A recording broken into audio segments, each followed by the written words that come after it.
The imprint of his personality on the studio and on what comes out of anything Disney is the attention to detail, and it's just perfection.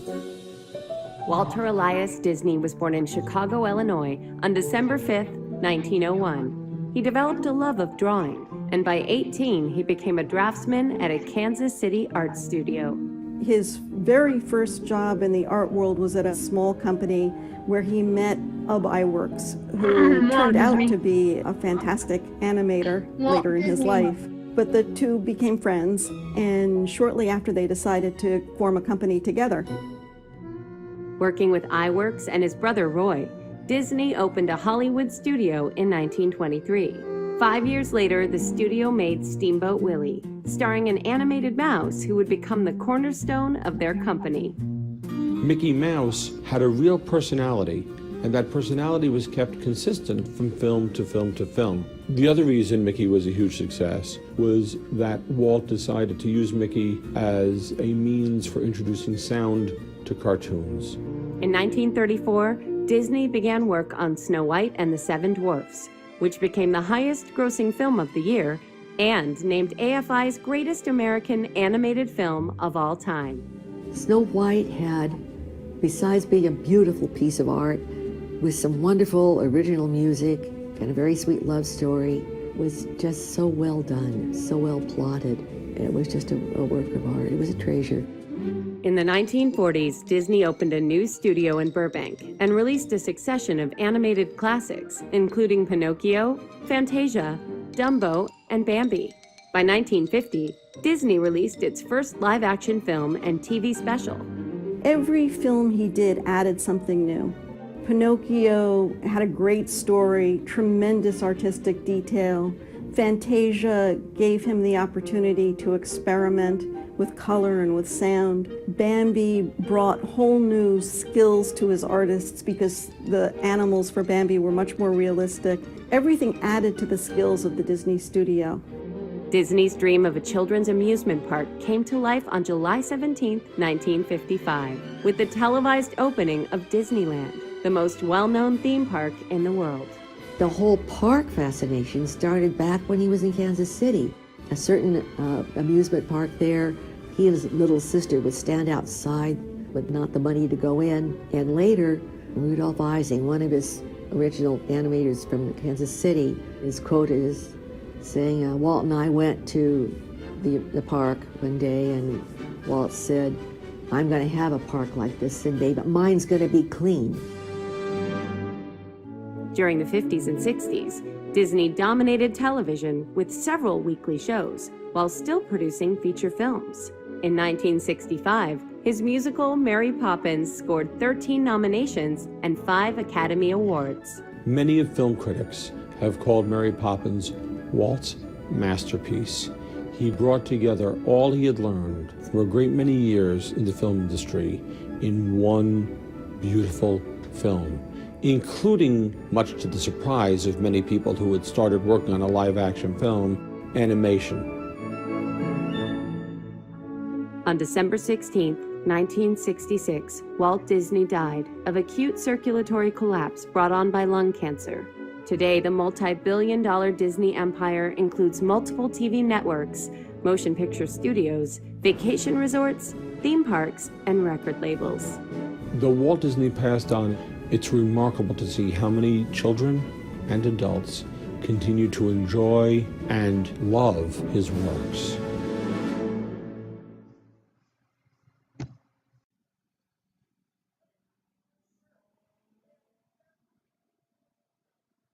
Okay, that's better. Okay. Welcome to today's podcast. For today's podcast, we're going to talk about Walt Disney. And that means I'm looking at my notes, which is posted on my blog within a year ago this month. On Netflix, there's a movie called Walt Before Mickey, and it's still on there. You should watch it. But I learned a lot about him in this post. Then posting that movie. Walt Disney had a hard life growing up. His dad was a farmer and businessman. He moved around a lot because he was sick. But Walt Disney his name was Walter Elvis Disney. He was born in December 1901 to Ellis and Flora Disney. Walt Disney's father was a Canadian-born businessman and farmer, as I said before. And Walt Disney was kind of like the black sheep of his family. I mean, he started trying to draw cartoons on the barn and other places. His family really did not like it, especially his father. But at age of 16, World War I was going on, and Walt Disney decided to join the Red Cross, and he had to lie about his age so that he could. After the war ended, he got a scholarship with the Art Institute in Kansas City, and there he met Ikes, who became a business partner with him in a company that they called Newman's Lithograms, and they were many short films at Newman's theater chain. But that company, Lithograms, went bankrupt. And from 1923 to 1927, Ike, and Walt, they started the series they call Alice. And it basically was a human Alice, and she was in this world that was animated. And Roy is Walt Disney's brother. It was also his business partner. And he helped enact these films, along with someone named M.J. Wickler. And she never became fully his business partner. We get to that later why wasn't very long. But Roy, his brother, was always his business partner. For life, they were. But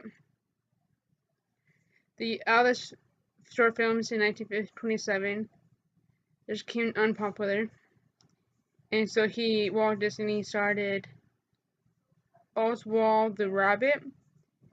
And this was very successful, but in 1928 he found out that Anthony Winkler and her husband Charles Muntz stole the rights to Oswald, and he could not make them anymore.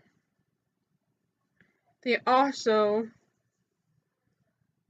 took all his animators that he had at that time. Fred Newman, Fritz Breland, Hugh Hammond, Randy Lansing, and all left to join with Charles Muntz and Kate Winkler. So always stick with him. Walt Disney was on a train home, and so he tried home in 1928, and he started to draw a mouse that he named Mortimer, but no one would really like that name. So because they thought it was too depressing of a name, so they came up with Mickey. This is how we know him as today. In Mortimer, they used him as an always enemy to Mickey. With Ub and Walt drawing in their wives, with Ub and Walt drawing in Walt's and Roy's wives, Lily and Enda. Lily is Walt's wife and Enda is Roy's. They also help with the animation. They came up with three Mickey cartoons. On the side that I read making this post says that Walt made three cartoons, but the first two did not sell, so they decided that Mickey cartoons. But the first two did not sell. And the first one, so the first three Mickey cartoons, the first two did not sell because they didn't sell.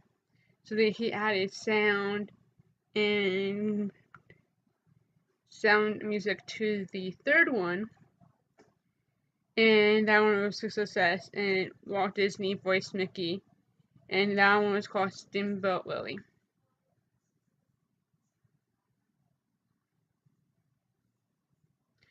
After Steamboat Willie's success, Walt Disney made Mickey and Friends, as you know. If you don't know Mickey and Friends, Minnie, Donald, Goofy, Pluto, and many, many more are in that group. But these ones are the original six. Original six. In 1928, Walt Disney he created Silly Symphonies as a cartoon series that did not have a main character much, which was also one of his biggest successes. The first one to be in color was both Flowers and Trees. This also was the very first cartoon to be in color, the first cartoon to win an Oscar. Three Little Pigs would also come out during this time, and they were also a big success. In 1939, the Silly Symphonies stopped coming out, probably because they weren't popular. I cannot find out why he stopped making them. But in 1934, Disney started working on the first feature-length film, and many people in Hollywood call it Disney's Wall-E, because they thought he was not ever going to finish, and he was not wasting his time. But we know that film, known as Snow White and the Seven Dwarfs, and it came out 3 to 4 years later, in 1937. And this is a quote from Tommy Peter. Now, Walt listed animated features among his very growing list of accomplishments was while continuing to produce cartoon shorts. He also started producing more of the animated features: Pinocchio in 1940, Dumbo in 1941, and Bambi in 1942 were all successes, not even a flop by Fantasia in 1940. And a studio animator strike in 1941 could not stop Disney now. In the mid 1940s, Disney started making short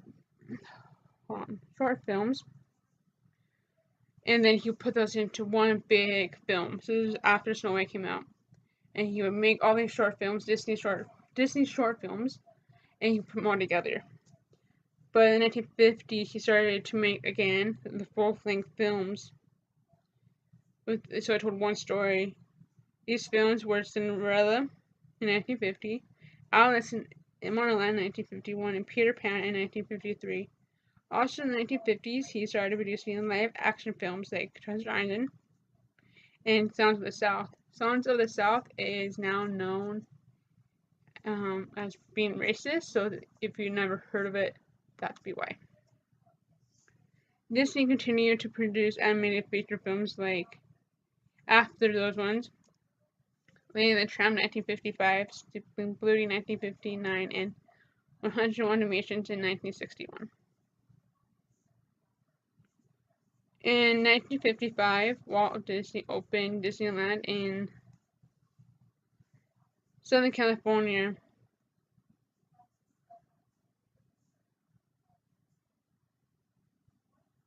So this quote is what Walt Disney had for Disneyland. It was a place where children and their parents could take rides, dress in sport, and meet familiar animated characters, all in a clean and safe environment. So that was what the main purpose of Walt Disney Land. In 1954, Walt Disney had a TV show called Walt Disney's World of Color to help promote the park. In 1955, he started making Mouse and Friends, the TV show, which is I found out I said on today. I never seen it. He also did Zorro in 1957. And in 1964, Mary Poppins finally came out. It was a very, very long progress. because first thing, they didn't have the rights, so they had to get the rights from the author of the books, P.L. Travers. Right now, I'll play a trailer for the movie Saving Mr. Banks, which tells the story about making a Mary Poppins. Winds in the east, mist coming in, like something is brewing, about to begin. Ladies and gentlemen, we are beginning our descent into Los Angeles. Welcome, Mrs. P.L. Travers, to the City of Angels. It smells like Jasmine. chlorine and sweat. Introducing the creator of our beloved Mary. Poppins. Never ever just Mary. Now, where is Mr. Disney? She's here.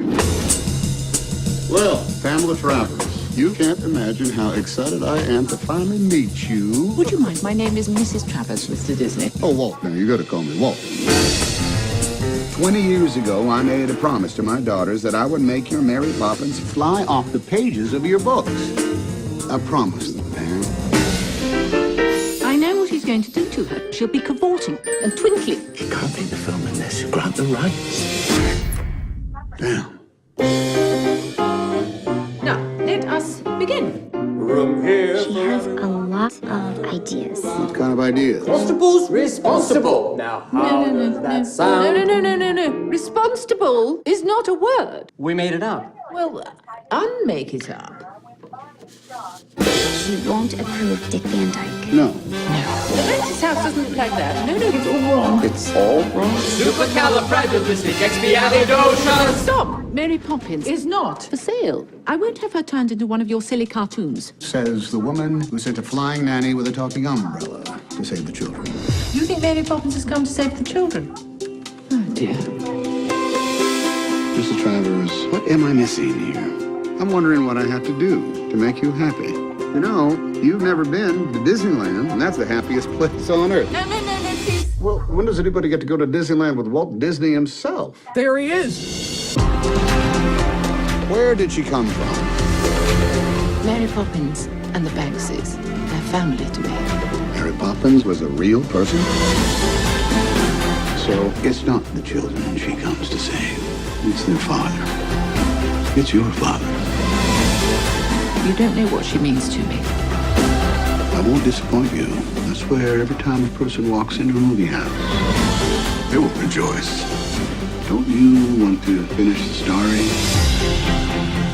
The boys have come up with an idea. I think it's going to make you happy. You didn't bring me all the way here to tell me that. Oh, no, I had a wager. I couldn't get you on a ride. I just won $20.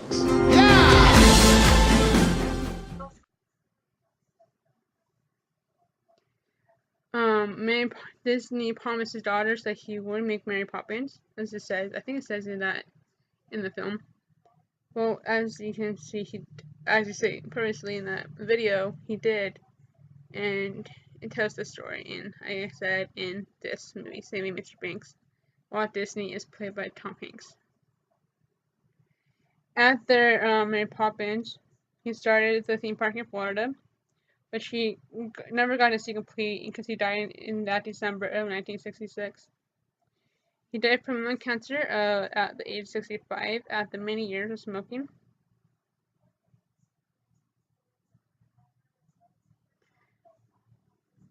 And after his older brother's death, so later, he passed away, his brother passed away, and the plans continued in Florida.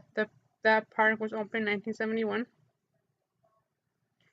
And Roy, he called it, so Roy must have been still alive. He called it Walt Disney's World. To this day, Walt Disney producers still make movies today. His productions still make movies today, and it is loved by all who always make our childhood fun and exciting that we can do. Always make our childhood fun and excited that we can do the impossible. And that's, I'm based off a quote that says, it's kind of fun to do the impossible. So I hope that you like that and you will subscribe to this podcast. And I'll talk to you guys later.